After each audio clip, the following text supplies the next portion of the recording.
یہ ایک turning point ہے، یعنی وہ جو ایک ایکسپیریمنٹ جس کی میں بات کر رہا تھا، پی ٹی آئی کا جو ایکسپیریمنٹ تھا، اس کے اوپر یہ ایک پہلی ٹھیس، ہم اس کو اس طریقے سے دیکھ سکتے ہیں کہ یہ پہلی ٹھیس لگی ہے اس ایکسپیریمنٹ پہ؟ سہیل صاحب. میرا خیال ہے کہ اصل میں ہمارے ہاں جو سیٹ اپ ہے یہ ملٹی لیئرڈ ہے، جس میں عدلیہ، انتظامیہ، فوج، سیاستدان یہ سارے مل جل کے حکومت کرتے ہیں. کسی ایک کے پاس ٹوٹل گورننس نہیں ہے، اور نہ ٹوٹل یہ اختیار ہے کہ وہ اپنی مرضی کے مطابق چلے. ظاہر ہے ان میں طاقت کے درجے ضرور موجود ہیں کہ کون سب سے زیادہ طاقتور ہے، پھر اس سے کون کم ہے.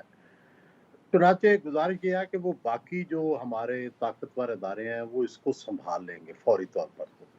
لیکن یہ آپ کی بات 100% میں اتفاق کرتا ہوں کہ یہ تجربہ کامیاب نہیں ہو سکا. حالانکہ اس طرح کے پہلے 2 تجربے بڑے کامیابی سے چلائے گئے، لیکن اس کے اندر جو تھا زیادہ دانش مندی دکھائی گئی تھی. دیکھیں جو کاف لیگ بنی تھی وہ بھی تقریباً اسی طرح کا تجربہ تھا، لیکن اس میں کوئی نیا چہرہ یا نئی لیڈرشپ یا نیا منشور نہیں تھا.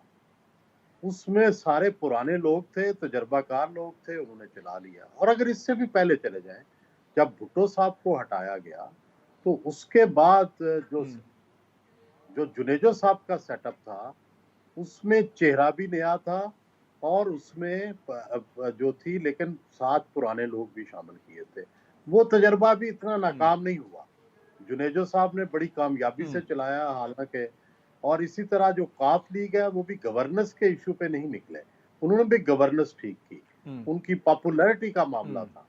لیکن جو عمران خان صاحب ہیں ان کا معاملہ گورننس کا اور وی این کا ہے، کیونکہ نہ وی این نظر آ رہا ہے اور نہ گورننس نظر آ رہی ہے. دونوں چیزیں جڑی ہوتی ہیں. اگر وی این ہو تو اس سے بہتر گورننس ہوتی ہے. کہ فرض کریں آپ، پہلے تو سوال یہ ہے کہ تحریک انصاف کرنا کیا چاہتی ہے.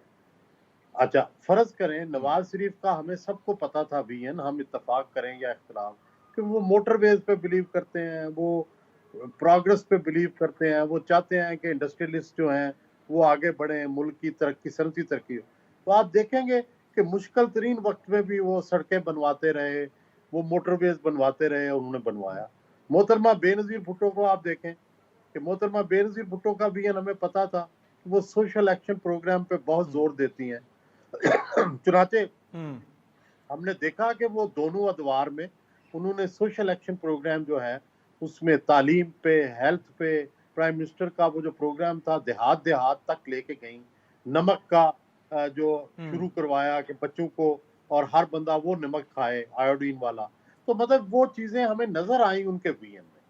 اب آپ دیکھیں کہ میری زندگی میں یا آپ کی زندگی میں یا ہماری جو اجتماعی زندگی ہے اس میں ان کے وی این سے تو ہم ٹوٹلی پہلے سے پیچھے چلے گئے ہیں. ہماری اکانومی خراب ہوئی، ہماری ہیلتھ خراب ہوئی، ہمارا ایجوکیشن کا سسٹم خراب ہوا. تو پہلے جتنے بھی لوگ تھے، جتنے بھی اقتدار کے لوگ تھے، وہ کسی نہ کسی شعبے میں فہد صاحب پروگرس دکھا رہے ہوتے تھے. اگر وہ سڑکیں نہیں بنوا رہے تھے تو اچھا چلو جی صحت کا خیال رکھ رہے تھے. اب یہاں پہ تو پرابلم یہ آ گیا کہ کوئی وی این نہیں ہے، پھر گورننس نہیں ہے، پھر اکانومی نہیں ہے، پھر پینڈیمک ہے. اب یہ جب 4-5 چیزیں اکٹھی آ جائیں گی تو لوگ اس کو نااہلی نہ کہیں تو کیا کہیں. صحیح. یعنی اس میں اب آسما دیکھیے، سہیل وڈائش صاحب نے ذکر کیا، بھٹو صاحب کا ذکر کیا، آج 5 جولائی ہے، اور آپ نے آسما آپ نے ٹویٹ بھی کی ہے، یہ وہ دن ہے 1977 میں جب مارشل لاء لگا تھا جنرل ضیاء الحق کا، اور اس کے بعد جس طریقے سے معاملات ہوئے وہ تو ہمارے سامنے، ان کو دہرانے کی ضرورت نہیں ہے. لیکن یہ جو ایکسپیریمنٹس کی بات ہو رہی ہے، سہیل صاحب کہہ رہے ہیں، درست کہہ رہے ہیں کہ یہ ایکسپیریمنٹ جو ہے یہ اس طریقے سے نہیں چل پایا. میرا اپنا ذاتی بھی خیال ہے کہ یہ جو ایکسپیریمنٹ، اگر میں وہ کورونا کی زبان میں بات کریں کہ یہ گراف اس ایکسپیریمنٹ کا بڑی تیزی سے اوپر جانا تھا، لیکن وہ گراف اٹھ ہی نہیں سکا. یعنی کہ اگست 2018 سے وہ بالکل دھیمے دھیمے چلتا رہا، اور اس کے بعد اب وہ گراف مجھے نہیں پتا کہاں چلا گیا اس کی. تو یہ جو ایکسپیریمنٹ تھا، کیا آپ، یعنی میں نے اور سہیل صاحب نے تو اگری کر لیا کہ یہ ایکسپیریمنٹ اس طریقے سے نہیں گرو کرا. آسما آپ کے خیال میں پہلی بات تو یہ ایکسپیریمنٹ آپ سمجھتی ہیں ایکسپیریمنٹ تھا؟ اور کیا اب بھی اس میں کامیابی کا امکانات نظر آ رہے ہیں یا کرو اب فلیٹن ہو کے پلیٹو ہو رہا ہے؟ بہت بہت شکریہ فہد صاحب، آپ کے شو پہ آنا بڑے اعزاز کی بات ہے۔ جو آپ نے بھی بات کی اور سہیل صاحب نے بھی کہ یہ ایک ایکسپیریمنٹ تھا، بالکل آپ دونوں کی تجزیے سے میں متفق ہوں، لیکن ہلکا سا تھوڑا سا اس کو مزید میں ایلیبریٹ ضرور کرنا چاہتی ہوں۔ جیسے محمد خان جنیجو صاحب کا ایکسپیریمنٹ تھا، یا اس کے بعد جو مسلم لیگ قاف کا ایکسپیریمنٹ تھا، ان دونوں ایکسپیریمنٹس میں ایک فرق یہ تھا کہ سیاسی جماعتوں کی جو چھتری فراہم کی گئی تھی وہ فوجی چھتری تھی، اور باقاعدہ اس کے اوپر جو تھے وہ ڈکٹیٹرز بیٹھے ہوئے تھے، اور وہ خود اس سسٹم کو جو ہے رن کروا رہے تھے، اس لیے وہ قدرے جو ہے وہ کامیاب ہوا۔ میرے نزدیک تو مکمل ناکامی تھی، لیکن گورننس کے اعتبار سے اس میں آپ دیکھیں محمد خان جنیجو صاحب کے زمانے میں بھی نئی روشنی اسکول، اور ایک نیا جو جس طرح سے بھی سہیل صاحب نے بتایا کہ کسی نہ کسی کا کوئی ویژن ہوتا ہے، وہ ویژن وہ لے کے آئے۔ پھر انلائٹن ماڈریشن کو قاف لیگ نے آگے بڑھایا، اور کسی طور پہ اس کو بھی وہ چلاتے رہے، اور اس کے اوپر اس نظریے کی بنیاد کے اوپر انہوں نے کافی سیل آؤٹ بھی کیا اس نظریے کو۔ یہ جو ایکسپیریمنٹ ہے یہ میرے نزدیک پاپولر تھا، یعنی اس کی پذیرائی عوام میں تھی، لیکن چھتری جو تھی وہ چونکہ دستیاب اس طرح سے ڈائریکٹ نہیں تھی، لہٰذا یہ ایکسپیریمنٹ اس طرح سے کامیاب نہیں ہوا۔ اور کھلاڑی بے شک پرانے تھے، لیکن جو یہ تجربہ تھا یہ نیا تھا، اور اس نئے تجربے کی روشنی میں جو ہے وہ جس طرح کی اب آپ صورتحال دیکھ رہے ہیں، میرا نہیں خیال کہ اگر کوئی سوچنے والا یہ سوچ رہا تھا تو اس کو بھی اتنی اس وقت امید ہے یا اتنا ہی وہ مایوس نہیں ہے جتنے کہ آپ اور بہت سارے دوست اور ساتھی ہیں۔ میرا خیال ہے کہ سب کے لیے مایوسی مکمل ہے، کیونکہ وہ یہ نہیں سمجھتے تھے کہ پاکستان تحریک انصاف جو کہ باقی تجربوں کی سے زیادہ پاپولر ہے اور زیادہ اس کا نیریٹو بکتا ہے۔ مثلاً وہ نیریٹو لے کے آئے کرپشن کے خاتمے کا، مثلاً وہ نیریٹو لے کے آئے انصاف کی فراہمی کا، مثلاً وہ نیریٹو لے کے آئے نوجوانوں کا، اور ایک نوجوان کو ہوپ دینے کا، یوتھ کو امید دینے کا۔ جس طرح کا بھی الیکشن ہوا، جس طرح کی بھی بات ہوئی، لیکن اس کے باوجود یوتھ نے، خواتین نے ایک بڑی تعداد میں نکل کے متوسط طبقے نے پاکستان تحریک انصاف کو ووٹ کیا۔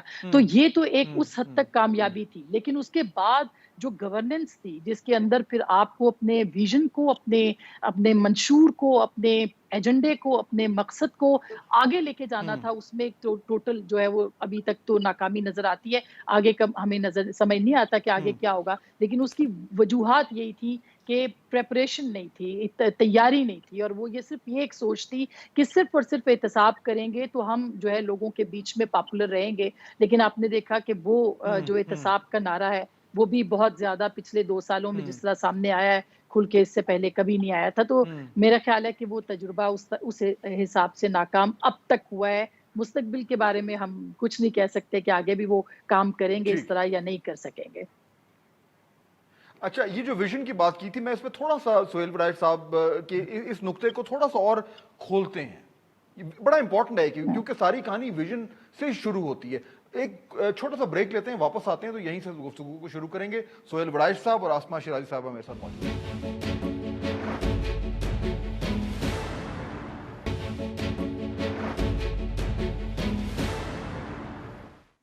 ناظرین، بریک کے بعد خوش آمدید۔ سہیل وڑائچ صاحب، ابھی آپ نے ذکر کیا، بریک سے پہلے ہم بات کر رہے تھے ویژن کی۔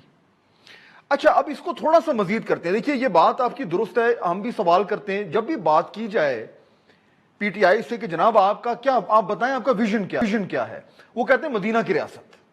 لیکن اس میں ایک پرابلم سہیل صاحب جو مجھے نظر آتا ہے وہ یہ ہے کہ بنیادی طور پر ان کے دو، اگر ہم کہیں کو ویژن تھا تو 2 تھے۔ ایک تھا کہ جی ہم مدینہ کی ریاست بنائیں گے، اور ایک تھا کہ ہم احتساب کریں گے۔ اچھا، احتساب کرنے کا مطلب وہ نعرہ ان کا ہے کہ جی میں ان کو چھوڑوں گا نہیں، یہ سارے کرپٹ ہیں۔ یہ بنیادی طور پر ایک نیگیٹو ایکشن ہے، یعنی کہ یہ ایک ویژن کا حصہ تو ہو سکتا ہے کہ میں دوسروں کو پکڑوں گا، لیکن یہ مکمل ویژن تو نہیں ہو سکتا، کیونکہ اس میں آپ کسی چیز کو بلڈ نہیں کر رہے، آپ کسی کو پکڑ رہے ہیں۔ مدینہ کی ریاست کا انہوں نے نعرہ تو لگا دیا، لیکن اس کو اسپیسیفائی نہیں کر پائے۔ تو سہیل صاحب، کہیں ایسا تو نہیں کہ ایک جو ان کے ویژن میں، خان صاحب کے ویژن میں، پی ٹی آئی کے ویژن میں جو ایک بنیادی کمزوری تھی کہ وہ بہت ویگ رہا ہے، اور اس کے نیچے ایکشن پلان نہ انہوں نے سوچا اور نہ ہی ان کو کرنا آیا۔ یہ ایک پرابلم ہو سکتا ہے ویژن کے ساتھ۔ بالکل آپ درست کہہ رہے ہیں. بات یہ تھی کہ مدینہ کی ریاست پر تو سب مسلمان 100% اتفاق کرتے ہیں، اور انہوں نے شاید بعض اوقات الیکشن میں تو ویگ نعرے لگائے جاتے ہیں تاکہ اس کی اپیل جو ہے وہ زیادہ سے زیادہ ہو، کیونکہ کلیئر اگر آپ کوئی چیز مارک آؤٹ کرتے ہیں تو اس سے بعض اوقات اختلافات بھی جنم لیتے ہیں. تو اس حد تک تو بات ٹھیک تھی ان کی، لیکن سوال یہ ہے کہ جب لوگ یہ ویگ بات کر رہے ہیں تو اس کے پیچھے لوگوں کا ورکنگ پلان بڑا کلیئر ہوتا ہے. فار ایگزامپل جیسے آسمہ شیرازی صاحبہ نے بالکل صحیح کہا کہ جس طرح مڈل کلاس ہے فرض کریں، یا یوتھ ہے، یا خواتین ہے، یا کارپوریٹ مڈل کلاس ہے، کارپوریٹ بزنس کلاس ہے، اب یہ سارے کے سارے عمران خان کے ساتھ تھے، میجورٹی ان کی. اب مجھے بتائیں کہ یہ 2 سالوں میں یا 18 مہینوں میں یا 20 مہینوں میں ان طبقوں کے لیے کچھ ہوا؟ میرا خیال ہے سوچا بھی نہیں گیا. تو میں اگر وی این والی بات جو آپ نے سوال اٹھایا ہے، اس میں پرابلم میں ٹیم کو بھی نہیں دوں گا، میں کسی اور کو بھی نہیں دوں گا. میں سمجھتا ہوں کہ یہ ساری کی ساری رسپانسبلٹی لیڈر کی ہوتی ہے. وہ ڈیسیژن لے نہیں پاتے، وہ ان کی ڈیسیژن ٹیکنگ کے اندر پرابلم ہے، ان کی جو انڈرسٹینڈنگ ہے چیزوں کی اس میں پرابلم ہے. میں اس کے لیے 2 آپ کو مثالیں اگر اجازت دیں تو دینا چاہتا ہوں کہ دیکھیں اکبر بادشاہ جی جو ہے وہ بالکل پڑھا لکھا نہیں تھا، کیونکہ اس کے والد ہمایوں جو تھے وہ ملک سے اس کو چھوڑ کے اکیلا تو چلے گئے تھے ایران، اور جب وہ فتح کیا تو اس کے تھوڑے عرصے بعد ہمایوں کی ڈیتھ ہو گئی. تو اکبر پڑھا لکھا نہیں تھا، لیکن اس نے کیا کیا کہ اس نے اچھی ٹیم اکٹھی کر لی. اور وہ اگر آپ کے پاس ٹیم اچھی ہو تو لیڈر نے کیا کرنا ہوتا ہے؟ اس نے صرف کرنا ہوتا ہے یس یا نو، کہ یہ تجویز ٹھیک ہے یا یہ تجویز ٹھیک ہے. صرف آپ نے چوائس آپ کے پاس ہونی چاہیے. اسی طرح آپ دیکھیں رنجیت سنگھ کا پنجاب میں بڑا جو ہے انہوں نے کابل تک رنجیت سنگھ نے فتح کیا تھا، پنجاب کو بڑا مضبوط بنایا تھا. تو رنجیت سنگھ بھی کوئی قابل عالم کوئی ایکسپرٹ نہیں تھا، اس کی بھی ٹیم اچھی تھی. تو بنیادی بات یہ ہے کہ لیڈر کا اصل کام ہے اچھی ٹیم چننا اور پھر اچھی ٹیم کے مشوروں میں سے بہتر مشورہ ماننا. اب اگر لیڈر یہی 2 کام نہیں کر سکتا تو پھر اور مجھے یہی پرابلم نظر آتی ہے کہ ٹیم بھی مجھے یہ نہیں نظر آتا کہ عمران خان کی ٹیم کو بہت نالائق ہے. بھائی سارے ایکسپرٹ رکھے ہوئے ہیں انہوں نے، سارے پروفیشنل ہیں، ٹھیک ہے. ہر شعبہ اتنے special adviser to prime minister ہیں کہ اتنے کبھی تاریخ میں نہیں ہوئے، اور ظاہر ہے وہ اپنے اپنے شعبوں کو جانتے ہیں. اصل بات ہے ڈیسیژن ٹیکنگ کی. میرا خیال ہے کہ ان کے سامنے آپشن سارے رکھے جاتے ہیں، لیکن اس میں سے کون سا آپشن چننا ہے، کون سا امپلیمنٹ کرنا ہے، اس کے اندر پرابلم ہے. اور شاید یہی وجہ ہے آسما کہ جب ہم دیکھتے ہیں، میں اس میں آتا ہوں کہ اگر یہ جو متواتر جو باتیں کی گئیں الیکشن سے پہلے ہم سب سن رہے تھے وہ نہیں ہو پائیں. اچھا وہ صرف باتیں نہیں تھیں، یعنی وہ جو نعرے تھے پی ٹی آئی کے، وہ بنیادی طور پر بہت سارے لوگوں کے لیے وجہ بنے ان کے لیے ووٹ کرنے کے لیے. یعنی ایک تو ان کا کور گروپ تھا پی ٹی آئی کا، لیکن بہت سارے ایسے لوگ تھے، آپ بھی بہت سارے ایسے لوگوں کو جانتی ہوں گی، جنہوں نے یعنی کہ سمر آف 2018 نے کہا کہ یار اس کو بھی چانس دے کے دیکھ لیں. ان کو اچھی لگی تھی باتیں، پولیس ریفارم ہوگی، انویسٹمنٹ آئے گی وغیرہ وغیرہ. ہم نے کیا دیکھا کہ اس میں سے کچھ بھی نہیں ہوا. یعنی آتے ہی پولیس کا ریفارم کا جو ایجنڈا تھا وہ شروع میں ہی فارغ ہو گیا. انویسٹمنٹ آنی تھی وہ کہیں نہیں آئی. اوورسیز پاکستانی اس کے اوپر تھا کہ جی میں آؤں گا تو اتنے پیسے آئیں گے کہ اکانومی ویسے حل ہو جائے گی اور لوگ ٹیکس دینا شروع کر دیں گے. وہ بھی نہیں ہوا. سوال یہ ہے آسما کہ کیا یہ ان کو آئیڈیا نہیں تھا الیکشن سے پہلے کہ ہوگا، کہ ایسا نہیں ہوگا، یا انہوں نے کہا کہ نہیں کم از کم چلو یہ باتیں کر کے پاور میں آ جاؤ پھر کچھ نہ کچھ کر ہی لیں گے. تو یعنی کہ سمجھ کی فقدان تھا، یا ایکسپیرینس جو ہے وہ ان کو کیونکہ ایکسپیرینس نہیں تھا تو وہ سمجھے کہ نہیں جی ہم آئیں گے سسٹم میں ہو جائے گا. گڑبڑ کیا ہوئی پی ٹی آئی سے، عمران خان صاحب سے گڑبڑ کیا ہوئی؟ میرا خیال ہے کہ بالکل ایک تو یہ تھا کہ پہلا جو پرپس تھا وہ یہی تھا کہ آپ نے اقتدار تک کسی نہ کسی طریقے سے پہنچنا ہے، جو کہ وہ پہنچ گئے. اور اس کے بعد پھر ڈے ٹو ڈے یعنی ڈنگ ٹباؤ پالیسی جو تھی اس کے اوپر وہ کام کرتے رہے. لیکن ایک پالیسی ان کی بڑی کنسسٹنٹ رہی جو کہ آج بھی موجود ہے، اور وہ ہے میڈیا مینجمنٹ یا میڈیا کے حوالے سے، اور تضاد بہت ہے۔ اس تضاد کی پالیسی کا توڑ جو ہے وہ صرف میڈیا مینیجرز کے ذریعے سے ہی وہ جو ہے اب تک چلاتے آئے ہیں۔ مثلاً تضاد کیا ہے؟ ہم مافیاز کے خلاف کام کریں گے، مافیا کو کٹہرے میں لائیں گے، جبکہ مافیا خود حکومت کے اندر اس وقت بھی موجود ہے اور پہلے دن سے موجود ہے۔ آتے ہی سب سے بڑا اسکینڈل جو تھا وہ ادویات کا اسکینڈل تھا، جس کے جو دست راست تھے وزیر اعظم کے، وہ وزیر صحت تھے، ان کو نکالا، نیب نے انکوائری کال کی، اس کے باوجود آپ دیکھیں کہ اربوں خربوں روپے دوائیوں کے مافیا نے کمائے اور اس کا کوئی حساب کتاب نہیں ہوا۔ پھر آپ نے شوگر کا دیکھا، پھر آپ نے آٹے کا دیکھا، پھر آپ نے پیٹرولیم کا دیکھا، اور انفارچونیٹلی بدقسمتی سے یہ تمام مافیاز اس وقت بھی جو ہیں وہ حکومت کے اندر نہ صرف موجود ہیں بلکہ پہلے سے زیادہ مضبوط ہیں۔ تو یہ جو تضاد ہے یہ اپنی جگہ پہ موجود رہا، اور اس تضاد کو وہ جو میڈیا مینیجرز ہیں وہ پیش کرنے کی کوشش کرتے رہے اور کر رہے ہیں۔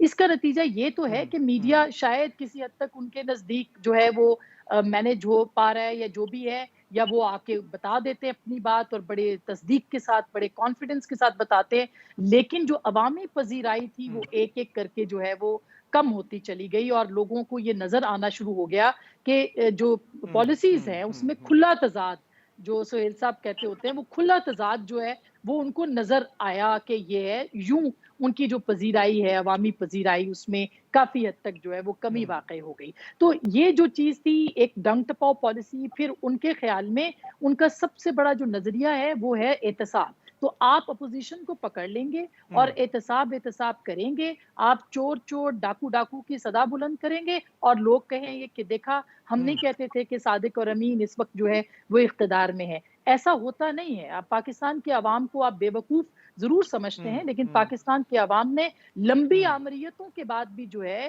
وہ اپنا حق جب بھی ان کو موقع ملا استعمال کرنے کا، انہوں نے استعمال کیا ہے۔ بھلے وہ پیپلز پارٹی کی حکومت کے بعد پی ایم ایل این کی، کے پی کے اندر پی ٹی آئی کی سرکار ہو، یا اس کے بعد جو ہے وہ سندھ کے اندر پیپلز پارٹی کی تواتر سے آنے والی سرکار ہو، تو لوگوں نے اپنی جو چوائس ہے وہ اپنا فیصلہ دیا ہے، کم استعمال کیا ہے لیکن کیا ہے۔ تو میرا خیال ہے کہ غلطی جو سب سے بڑا پرابلم ہے پی ٹی آئی کا وہ یہی ہے کہ وہ تضاد کے ساتھ مستقل جو ہے وہ اس کو مینج کرنے کی کوشش کر رہے ہیں۔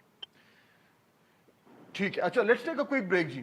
اب ذرا اس میں بریک کے بعد میں واپس آؤں گا۔ تو یہ جو بات ہو رہی ہے کہ یہ نااہلیت گورن ہو پا رہی، سہیل وڑائچ صاحب نے شروع پروگرام میں کہا تھا کہ ان کا بنیادی مسئلہ یہ ہے کہ ان سے گورننس نہیں ہو رہی، اس کے پیچھے محرکات کیا ہیں؟ اس کو تھوڑا سا اس کی گہرائی میں جاتے ہیں کہ یہ نااہلیت کیوں ہے۔ بریک کے بعد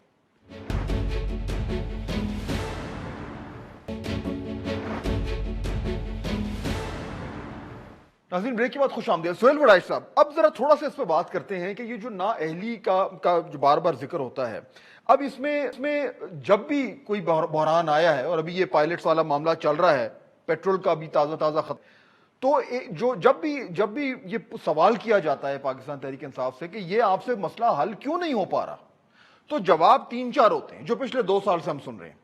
ایک ہوتا ہے کہ جناب ہمیں تو حالات بڑے خراب ملے تھے، ہم کیا کریں، اتنی جلدی تھوڑی مسئلہ حل ہوگا، معیشت کا ستیہ ناس ہوا تھا، ہم کیا کر سکتے ہیں۔ دوسرا کہا جاتا ہے کہ ہر طرف مافیاز بیٹھے ہوئے اور اس لیے ہمیں کام نہیں کرنے دے رہے۔ پھر کہا جاتا ہے کہ جناب یہ دیکھیں بیوروکریسی جو ہے یہ تو ہے ہی نون لیگ والوں کی یا پی ٹی آئی کی، تو یہ ہمیں کام نہیں کرنے دے رہی۔ کوئی کہتا ہے جناب اتنے دہائیوں کا گند ہے تو 2 سال میں تو ٹھیک نہیں ہوگا۔ یہ ایک لمبی فہرست ہے جو بار بار کہی جاتی ہے۔ مجھے یہ لگتا ہے سہیل صاحب، میں آپ سے ہی جاننا چاہوں گا کہ اس کو ہم کیسے ایکسپلین کریں گے۔ آپ نے کہا ایک تو مسئلہ لیڈر کا ہے کہ وہ فیصلے ٹھیک نہیں کر رہا، دوسرا ہی کہا جاتا ہے جناب اس کو ٹیم اچھی نہیں ملی، ایڈوائزر اس کے اچھے نہیں ہیں، ان الیکٹڈ ہیں۔ لیکن شاید ایک وجہ یہ بھی ہے سہیل وڑائچ صاحب کہ ان کی جو آئیڈیالوجی، یعنی انہوں نے کہا کہ جی ہم ان کو چھوڑیں گے نہیں، اور ہم صرف سیاست کرنے نہیں آ رہے، ہم اس گند کو صاف کرنے آ رہے ہیں۔ چنانچہ جب وہ اپوزیشن کو دیکھتے ہیں تو انہیں اپوزیشن، وہ یہ نہیں کہتے کہ جناب آپ اپوزیشن ہیں، آپ اسمبلی میں بیٹھیں۔ ان کا رویہ یہ ہے کہ آپ کو ہم برداشت کر رہے ہیں اسمبلی میں، اگر ہمارا بس چلے تو آپ کو جیل میں ہونا چاہیے۔ سو یہ جو ایک انکلوسیو نہیں بلکہ ایکسکلوسیو اپروچ ہے سیاست کی طرف، یہ ایک نظریاتی اینک پہن کے جب یہ چیزوں کو دیکھتے ہیں تو صرف غلط اور صحیح نظر آتا ہے، اور اگر کوئی غلطی ہے تو وہ ان چوروں کی ہے۔